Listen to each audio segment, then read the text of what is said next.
The valley of Brenton Hollow did not wake to sunlight. It woke to the ringing of iron. Every morning before the first rooster called, before smoke rose from kitchen chimneys, a steady rhythm echoed across the frozen fields. Hammer on metal, metal on anvil, a sound so consistent that villagers measured time by it. When the strikes were slow, dawn was near. When they quickened, the day had begun. The source of that sound was a small stone shed at the edge of the village, where the road bent toward the forest and the wind carried scents of pine and ash. The shed belonged to Jonas Hale, a blacksmith known less for his wealth and more for his patience. His clothes were always marked by soot. His boots were always worn thin at the toes, and his pockets were almost always empty. But his forge never was. Jonas worked with a quiet focus that unsettled people who preferred conversation to concentration. He spoke little while metal glowed, and when he did speak, it was usually to the iron itself, murmured instructions, half-formed calculations, breaths timed with each strike. Children who passed the shed sometimes paused to watch sparks leap like fireflies. Adults rarely did. To them, the blacksmith was simply part of the background, like a fence post or a well. The village had 2 carpenters, 3 farmers, a miller, and a merchant who claimed to know prices in distant cities. But it had only one blacksmith, and though everyone needed his tools, few respected his craft. Iron was considered necessary, not admirable. Doors were made of wood. Locks were simple. Security was a matter of trust rather than design. Jonas disagreed. He had grown up in another valley far to the north, where winters were longer and roads were less forgiving. He had seen what desperation could do to men who arrived hungry at night. He had watched wooden doors splinter beneath axes, hinges bend beneath boots, and locks fail not from complexity but from simplicity. Those memories did not leave him.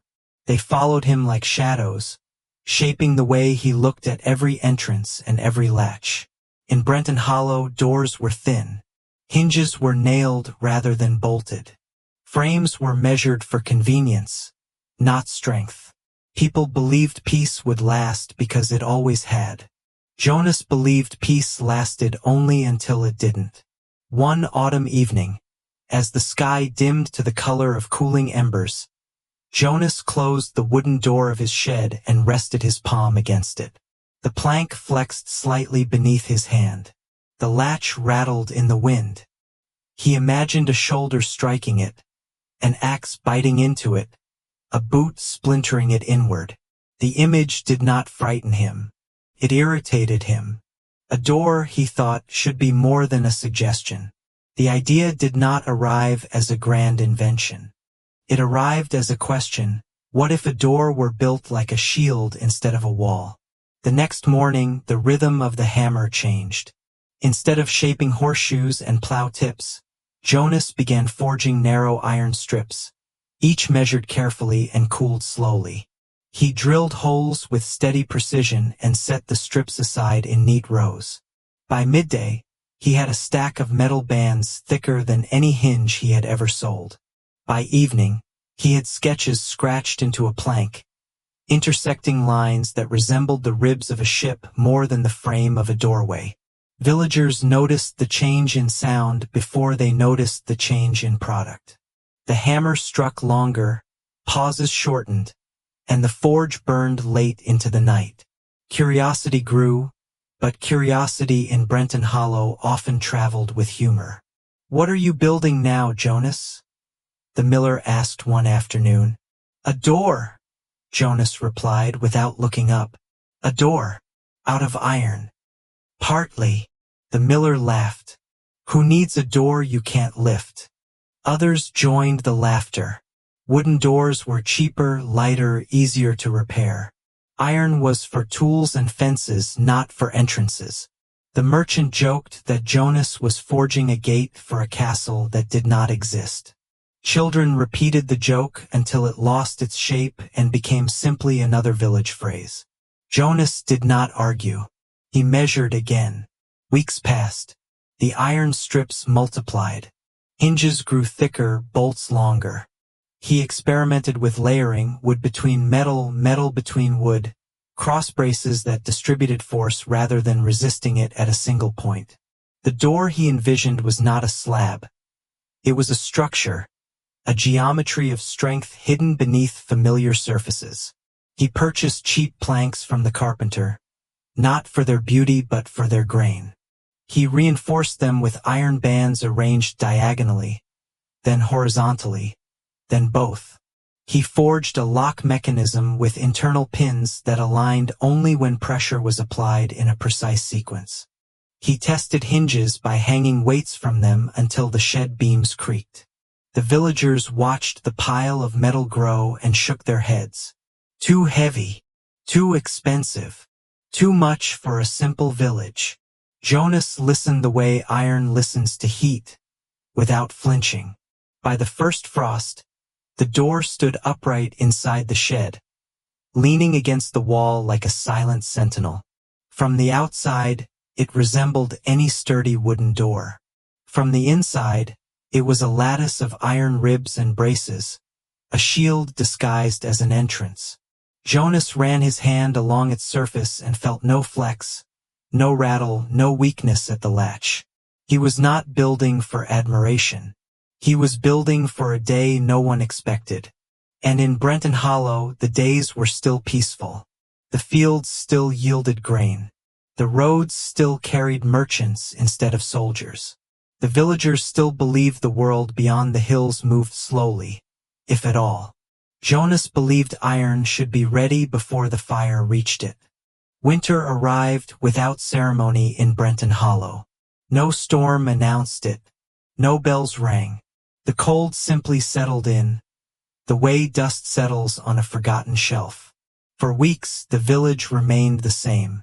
The forge still rang before dawn. The mill wheel still turned beside the creek. Doors opened and closed without thought. Jonas Hale continued his work, adding layers of iron to the door that leaned against his shed wall, like a patient guardian no one had asked for. Then the travelers stopped smiling. It began with a merchant wagon that arrived near dusk, its canvas torn along one side. The driver did not haggle over grain prices as he usually did. He purchased bread quickly, avoided conversation, and left before the lanterns were lit. The next morning, a pair of riders passed through without dismounting. Their horses were lathered with sweat despite the cold. Dust clung to their coats as if they had outrun something larger than distance. Whispers followed. A skirmish near the northern pass. Bandits on the east road. A border dispute that won't reach us. The villagers repeated these rumors with the calm confidence of people who believe geography was protection. Brenton Hollow lay between hills and forests. Roads curved before reaching it. Trouble, they thought, traveled straight lines. Jonas listened while hammering iron. He did not debate rumors. He strengthened hinges. He began testing the door with force rather than weight. He leaned his shoulder into it until his boots slid on the dirt. He struck it with a wooden mallet, then with the flat side of a hammer. The planks absorbed impact, the iron braces distributed it, and the latch held firm. Each test left a dull echo inside the shed, not the brittle crack of splintering wood, but the solid thud of resistance. Children gathered outside the doorway to watch sparks leap. Adults gathered at the well to talk about distant problems. The door remained inside the shed, unseen, unneeded. Until the night the road did not sound like wagons. It was late, long after the forge had cooled. The village slept beneath a thin blanket of frost. Somewhere beyond the hills, a faint rumble moved across the ground. Not thunder, not wind, but rhythm. Hooves, many of them. The sound carried through the valley the way iron carries vibration. Subtle at first, then unmistakable. Dogs barked. Lanterns flickered awake. Doors opened to darkness. The riders did not enter the village that night. They passed along the outer road, their silhouettes moving against the pale horizon. No houses were touched. No voices called out. Yet something shifted. The next morning, farmers found deep tracks in the frozen earth where the road narrowed near the forest. The tracks did not belong to merchants or neighbors. They belonged to men traveling in formation. Fear did not arrive as panic. It arrived as awareness. For the first time, villagers looked at their doors and imagined them opening under force rather than habit. Hinges were checked. Latches were tightened. Wooden beams were placed across frames at night. The merchant who once joked about iron gates asked Jonas how thick a bolt should be. Jonas answered without satisfaction. He had not built the door for praise. He moved it from the shed to the front of his small stone house. 2 farmers helped carry it, surprised by its weight. The iron ribs inside shifted the balance, making the door feel denser than wood alone. When they set it into the frame, the hinges sank deep into reinforced stone rather than simple planks. The latch clicked with a muted certainty that sounded different from every other door in the village. It did not rattle in the wind. It did not flex under pressure. Simply held. The first true test came days later, not from soldiers but from desperation. Near midnight, hurried footsteps crossed the frozen ground. A man from the outer farms knocked on Jonas's door, breath clouding the air. Behind him, distant shouts echoed from the road. He did not ask for shelter with politeness. He asked with urgency. Jonas opened the door, stepped aside, and closed it again. Moments later, fists struck the wood from the outside. Not his wood, but the neighbor's door across the lane. The sound of splintering echoed through the village, sharp and sudden. Voices rose. A hinge tore free. Somewhere a lock failed. Jonas's door did not move. He stood with his palm against the iron-reinforced planks and felt the vibration of distant impacts travel through the night. Each strike on another house sounded brittle, final. The blows that reached his own door hours later were different. They landed with force, but the energy dispersed across iron braces and into stone. The latch held. The hinges did not bend. The frame did not crack. Outside, boots shifted. Inside, silence remained intact. The men moved on. By morning, the village bore marks of intrusion, broken latches, split planks, scattered tools. No homes were burned, no lives lost, but the illusion of untouchable peace had fractured. People walked past Jonas's house and paused, not to admire, but to notice. His door looked unchanged. The iron bands were visible now, no longer hidden behind humor or doubt. "What did you do differently?" the carpenter asked. "Nothing different," Jonas replied. "Only earlier." The forge rang again that afternoon, but the rhythm had changed. It no longer sounded like preparation. It sounded like instruction. Villagers brought planks, hinges, and coins. Some offered grain instead of payment. Jonas accepted what they could give and refused what they could not. He forged iron ribs for others, explaining angles and cross-bracing as he worked. The door that once leaned unseen inside his shed became a pattern repeated across the valley. Not identical, but inspired. Wooden entrances grew heavier, hinges deeper, latches stronger. No one joked about iron gates anymore. The road beyond the hills still carried uncertainty. But Brenton Hollow had learned something its doors had never known before. Strength was not loud. It was prepared. Spring did not erase what winter had revealed. It only softened the edges of it. Snow melted from the hills, and the road that had once carried silent riders returned to wagons and traders. Fields turned green again. The creek resumed its chatter beside the mill. From a distance, Brenton Hollow looked unchanged. But if one walked through the village slowly, if one paused at each doorway, the difference was impossible to miss. Wood had learned the language of iron. Doors that once flexed in the wind now held firm. Hinges were sunk deep into frames reinforced with metal plates. Cross braces formed quiet X-shapes beneath polished planks. Latches clicked with a muted certainty rather than a loose rattle. The village had not built walls or towers. It had built confidence, one doorway at a time. Jonas Hale returned to his routine without ceremony.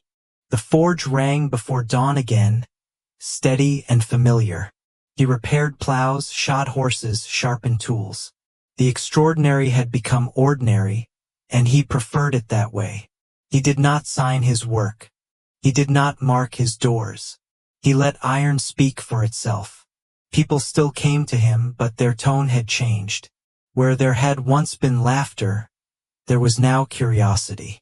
Where there had once been doubt, there was now gratitude spoken softly. A carpenter named Elias began visiting the forge every third afternoon, not to order hinges but to watch. He studied the way Jonas heated metal evenly, the way he cooled it slowly to prevent brittleness, the way he aligned braces so force traveled across surfaces instead of through them. Jonas did not lecture. He placed tools into Elias's hands and let him feel the difference between iron that had been rushed and iron that had been respected. "Why the diagonals?" Elias asked once, tracing a brace with his fingers. "So the blow doesn't choose a single path," Jonas replied. "If force can spread, it weakens itself." It was not philosophy. It was practice. Years passed. The valley did not see war march through its center, but neither did it forget the night the road changed. The reinforced doors outlasted seasons. Planks were replaced as wood aged, but the iron ribs remained. Children grew into adults who no longer remembered the jokes about heavy gates. To them, cross-brace doors were simply how doors were made. Travelers began to notice. They spoke of a village where hinges did not sag and latches did not fail. Builders from neighboring settlements stopped by the forge to learn the pattern. Jonas shared it freely. He asked for fair payment when he needed materials and accepted nothing when he did not. He never claimed invention. He claimed timing. One autumn evening, long after the first door had been set into his own stone house, Jonas stood outside and rested his palm against the iron bands. The metal was cool, steady, unchanged by weather. He thought of the first night he had tested it, the hollow thuds that had traveled across its surface without breaking it. He did not feel pride. He felt relief, the quiet relief of a question answered before it became a crisis. When Jonas Hale grew old, his hammer slowed but did not stop. The rhythm softened, yet it continued to greet the morning. Villagers measured time by it the way they always had. The forge fire burned lower, but the doors he had shaped years earlier still held their weight. Hinges he had set into stone frames outlived the frames themselves. Iron endured where memory blurred. After he was gone, no monument was raised. No statue marked the edge of the road. The village kept what he had given in the only place it truly mattered, in its entrances. Visitors who arrived decades later would sometimes run their hands along the crossbraces and ask why every door seemed stronger than necessary. The elders would answer with a simple sentence: because once, the road sounded different. They did not speak of fear. They spoke of preparation. And in Brenton Hollow, long after the forge fell silent and the anvil cooled, the lesson remained carved not in stone, but in iron hidden beneath wood. A door is not just a way in. It is a promise that what stands behind it is worth protecting.